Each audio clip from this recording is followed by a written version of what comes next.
Hare Krishna, welcome back to my channel. ఈరోజు ఏమనుకుంటున్నారు, పానకం ఎట్లా చేయాలో చూసేద్దాం రండి. పానకంకి 1 కప్పు బెల్లం వేసుకోండి. ఇందులోకి నీళ్ళు వేసుకోండి. 1 కప్పుకి 3 కప్పుల నీళ్ళు వేసుకోండి.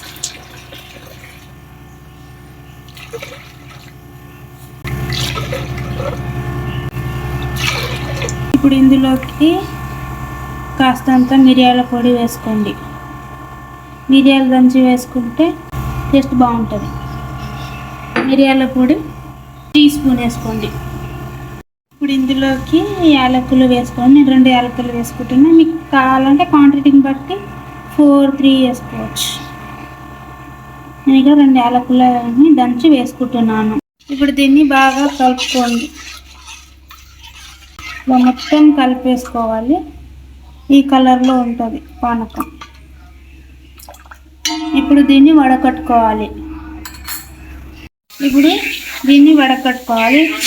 మొత్తం పానకాన్ని వడకట్టుకోవాలి. వడకట్టుకుంటే పానకం ఇలా ఉంటుంది. మీరు కూడా తప్పకుండా ట్రై చేయండి. ట్రై చేసి కామెంట్ చేయండి. పానకం